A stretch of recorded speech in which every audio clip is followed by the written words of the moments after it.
ये एक टिकट मिलना बस कहने से टिकट आदमी थोड़ा छोटा बात लग रहा है, लेकिन ये एक काफ़ी बड़े क्षेत्र का नेतृत्व करने का मौका मिला है तो काफ़ी गौरवान्वित महसूस हो रहा है। और जितना भी हमारे कांके विधानसभा के कार्यकर्ता हैं और जितने भी लोग हैं जो हम पे विश्वास जताए हैं, उनके लिए हम आभार प्रकट करते हैं। और उन सब बेसिक रूप से मूलवासी है यहाँ का, तो हम लोग इसी का। और दूसरी बात, एक मिथ जो फैलाया जा रहा है दूसरे पार्टियों के द्वारा के माध्यम से, मैं फिर से आपके श्रोतागण को और कांके विधानसभा के लोगों से अनुरोध करूंगा कि इस बार जेएलकेएम पार्टी, जिसका जो चुनाव चिन्ह कैंची छाप है, उस पर वोट करें। और अपने आने वाले कल के लिए, आज के लिए नहीं, आने वाले कल को देखते हुए वोट करें, ताकि एक बदलाव हो। क्योंकि बदलाव नहीं होगा तो भी श्रोता है और कांके विधानसभा क्षेत्र के जितने भी लोग हैं, मेरा सबको खतियानी जोहार रहेगा, झारखंडी जोहार रहेगा। आपको जेएलकेएम तरफ से टिकट मिला है तो कैसा महसूस हो रहा है अभी? देखिए, ये एक टिकट मिलना बस कहने से टिकट आदमी थोड़ा छोटा बात लग रहा है, लेकिन ये एक काफ़ी बड़े क्षेत्र का नेतृत्व करने का मौका मिला है तो काफ़ी गौरवान्वित महसूस हो रहा है। वो तो दोस्तों, सभी का स्वागत है डब्ल्यू ब्लॉगर्स चैनल में। जय झारखंड, जोहार झारखंड। और कांके विधानसभा से जेएलकेएम के उम्मीदवार फुलेश्वर बैठा को टिकट मिला है, तो आइए फुलेश्वर बैठा से बात करते हैं। सबसे पहले सबको जोहार रहेगा दादा, आपके जितना भी श्रोता है और कांके विधानसभा क्षेत्र के जितने भी लोग हैं, मेरा सबको खतियानी जोहार रहेगा, झारखंडी जोहार रहेगा। आपको जेएलकेएम तरफ से टिकट मिला है तो कैसा महसूस हो रहा है अभी? देखिए, ये एक टिकट मिलना बस कहने से टिकट आदमी थोड़ा छोटा बात लग रहा है, लेकिन ये एक काफ़ी बड़े क्षेत्र का नेतृत्व करने का मौका मिला है तो काफ़ी गौरवान्वित महसूस हो रहा है। और जितना भी हमारे कांके विधानसभा के कार्यकर्ता हैं और जितने भी लोग हैं जो हम पे विश्वास जताए हैं, उनके लिए हम आभार प्रकट करते हैं। और उन सारे कार्यकर्ताओं की ओर से सभी को आज गौरवान्वित महसूस हो रहा है और सारे हर्षोल्लास में और एकदम काम करने को आतुर है। आप जनता को क्या संदेश देना चाहते हैं? देखिए दादा, अभी आगामी जो चुनाव है, कांके विधानसभा का जो चुनाव है वो 13 नवंबर को है चुनाव, जो कल मतलब आज से ही हम लोग का जो नॉमिनेशन का स्टार्ट हो जाएगा, 25 तक लास्ट डेट है। तो हम जनता से अपील करेंगे कि चूंकि पहले हम लोग के बीच में जितने भी पार्टियां रहे, जितने भी नेशनल पार्टी हो, क्षेत्रीय पार्टी हो, सारे लोग हम लोग के बीच में अपनी अपनी सरकार रख चुके हैं, अपनी सरकार बना चुके हैं। इस बार हम ये अपील करेंगे, हम अपने जनता से, अपने गार्जियन लोग से, कि इस बार आपको ये देखना है कि आपके बीच, आपके घर, आपके परिवार के लिए कौन खड़ा रहेगा, कौन नहीं रहेगा। आज अपना तो जीवन हम लोग किसी तरह व्यतीत कर ही लिए हैं। आज हम लोग का उम्र हो गया 27 साल 28 साल हो गया है उम्र।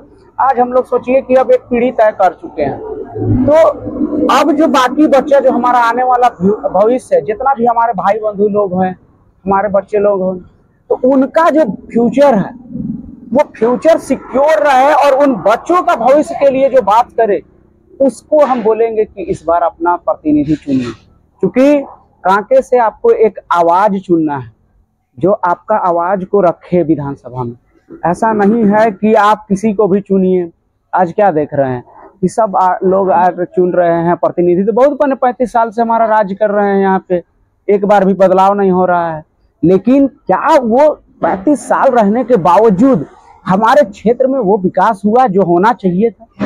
हम ये नहीं बोल रहे हैं कि सारे काम हो जाए, लेकिन जितना जो डिजर्व करते थे हम लोग, चूंकि हमारे पास संसाधन का कमी नहीं, हम लोगों ने जमीन दिए, घर दिए, सारा कुछ विकास के नाम पे दे दिए, लेकिन क्या इतना देने के बाद हम लोग का क्षेत्र का विकास हुआ? यदि हुआ है तो फिर चेंज नहीं कीजिए, और आपको लगता है नहीं हुआ है तो जरूर चेंज कीजिए। हम यही अपील करेंगे इस बार कि देखिए, हर कोई तो पैसा से बात करेगा, आपको दारू से बात करेगा, किसी और प्रलोभन से बात करेगा, लेकिन अगर आप एक दिन का प्रलोभन देखिएगा, एक सप्ताह का प्रलोभन देखिएगा, तो आने वाला जो आपका बच्चा है, वो बच्चा कहाँ जाएगा उसको आप देखिए। आज आप देखते होंगे कि आप खुद ही जेएसएससी सीजीएल के आप छात्र रह चुके हैं, उनका एग्जामिनी रह चुके हैं। तो आप सोचिए कि उतना जगह एग्जाम देने के बाद क्या आज तक 10 साल होने जा रहा है, क्या सक्सेसफुली कंडक्ट हो गया? अब जब एग्जाम अगर सही से नहीं कंडक्ट होता है, अब जब जितना रिसोर्सेस है उसका यूटिलाइज हमारे क्षेत्र पे नहीं हो पाता है, तो क्या हमारा विकास होगा? क्या हम युवाओं का विकास होगा? जेएलकेएम एक बहुत ही छोटा पार्टी है, लेकिन 2 साल में इतना उभरा है कि पूरा दिल्ली तक उसका चर्चा चल रहा है। तो उसके बारे में आप क्या कहते हैं?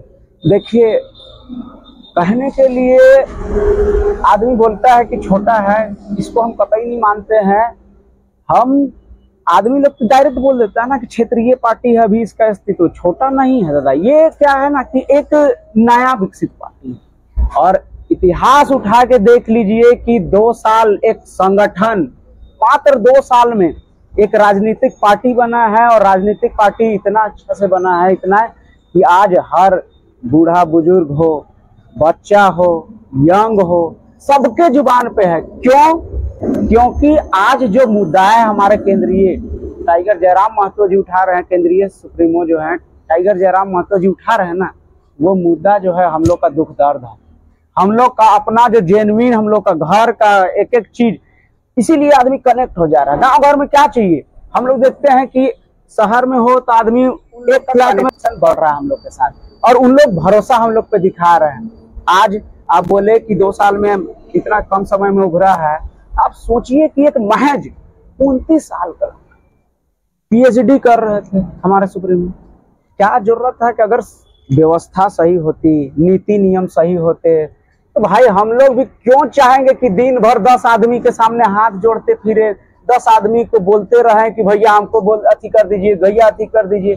नहीं ना, हम लोग बोलते, हम लोग भी किसी अच्छे जगह पे जाते। आज 10 क्या, हम लोग सैकड़ों बच्चों का भविष्य बना रहे होते, किसी जगह पे किसी संस्थान में असिस्टेंट प्रोफेसर के तौर पे होते, और अपना जो है क्षेत्र का विकास, अपना देश का विकास में हम लोग भागीदारी देते।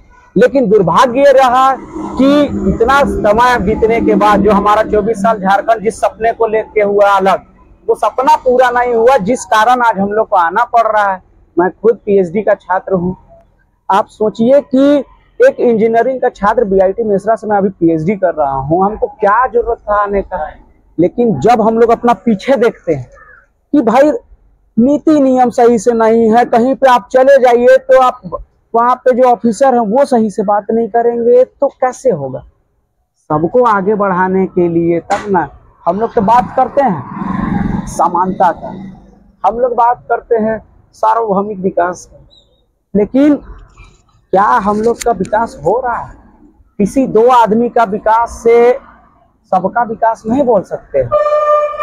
टाइगर जयराम महतो जेएलकेएम के सुप्रीमो है, उसके पूरा भारत भर में चर्चा चल रहा है, और बीजेपी और कांग्रेस में भी पूरा चर्चा चलते रहता है। तो उसके बारे में क्या कहते हैं? देखिए, जितनी भी राजनीतिक पार्टियां हैं, सभी कोई एक पैनी निगाह से आज हमारे जेएलकेएम पार्टी को देख रहे हैं। सबका सोच विचार, मतलब सब रणनीति पहले तैयार होती थी कि भाई हम लोग नेशनल पार्टी पे ये होगा, मतलब जो टक्कर होगा वो नेशनल पार्टी के बीच होगा। लेकिन आज स्थिति, हम तो आपको पहले भी बोले कि जनता इतना विश्वास जताया है कि तीसरा जो हम लोग का एक है ऑप्शन, एकदम तीसरा विकल्प के रूप में हम लोग मुखर के आए हैं। क्यों आए हैं? आपको हम थोड़ी देर पहले ही बोले कि जो मुद्दा का बात कर रहे हैं, जो मुद्दा को उठा रहे हैं, वो हम लोग झेले हुए, हम लोग देखे हुए।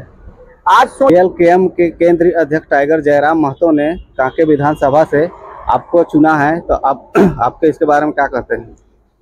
देखिए, मेरा यहाँ पे जितना हम लोग का है कि सुप्रीमो को तो पहले मैं इसके लिए बहुत बहुत धन्यवाद देता हूँ और आभारी हूँ उनका, और जितने भी कार्यकर्ता जिन्होंने काम किया है उनका आभारी हूँ कि आज देखिए मैं अपना बताता हूँ तो कांके विधानसभा में 3 प्रखंड आते हैं। 3 प्रखंड में जो है मेरा अपना घर बुढ़मू है, और मेरा जो शिक्षा दीक्षा हुआ है वो कांके से प्रोटू से हुआ है, और अभी आपको हम बोले कि बीआईटी से हमारा अभी पीएचडी चल रहा है। तो देखिए, मेरा जो क्षेत्र है वो पूरा क्षेत्र बीआईटी से स्टार्ट होते होते मैक्लुस्कीगंज तक जाता है। तो कहीं ना कहीं देखिए हम लोग किसके लिए लड़ रहे हैं? स्थानीयता के लिए लड़ रहे हैं, नीति नियम के लिए लड़ रहे हैं, शिक्षा के लिए लड़ रहे हैं, रोजगार के लिए लड़ रहे हैं। तो जब हमारे सुप्रीमो का जो विजन है वो बहुत दूरदर्शी है, उन्होंने भी देखा और हमारे कार्यकर्ता भी देखे कि भाई अब जब 2-3 जगह से झारखंड का विकास के लिए साथ, लेकिन कब तक कहते हैं ना कि किसी ना किसी एक को तो उठना ही पड़ेगा। हम केवल बाहर सिस्टम में बैठ के बोलेंगे ना, हम तो बाहर से आप भी बोलिएगा हम भी बोलेंगे यार बहुत भ्रष्ट सिस्टम है, कुछ कामे नहीं होता है, कोना होबे नहीं करे, क्या करबे झूठ होके, ना एग्जाम हुए ना कुछ नहीं। लेकिन बात है कि किसी सिस्टम को बदलने के लिए अब उस सिस्टम में आना पड़ेगा। तो जो टाइगर दादा हम पे विश्वास जताए हैं और जितने भी पदाधिकारी और जितने भी जनता मेरे पे विश्वास जताए हैं उनके लिए मैं आभार प्रकट करता हूं। और समय है अभी, इस नाजुक समय पे सबको मेरा संदेश रहेगा कि सब कोई खुद प्रत्याशी है। 1932 से खतियान आप सोचिए, देखिए हम ज्यादा बस इंडिकेट कर दे रहे, ज्यादा कुछ नहीं बोलेंगे इस पे कि देखिए आप, हम लोग सेंटर पे एक कानून देख रहे होंगे CAA सिटीजनशिप अमेंडमेंट एक्ट, तो उसको आप देखिएगा तो हम लोग क्या कह रहे हैं कि जो मेरा भारत का नागरिक है उसको हम नागरिकता देने का बात कर रहे हैं। अब हम झारखंड में जब हैं तो भाई हम झारखंड में है तो हम लोग झारखंडी होने का अपना मांगेंगे ना प्रमाण, तो प्रमाण के लिए कुछ मापदंड होती है। तो मापदंड में वही चीज हम लोग मांग कर रहे हैं कि भाई जो खतियानी है हम लोग का 1932 का जो सर्वे हो, वो सर्वे में जो जो शामिल है तो वो बेसिक रूप से मूलवासी है यहाँ का।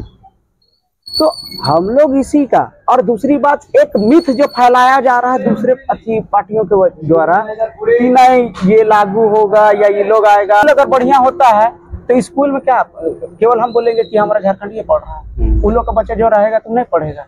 आप देखिए कि अगर हॉस्पिटल बन रहा है तो बीमार होता है तो क्या केवल झारखंड का लोग जाएगा?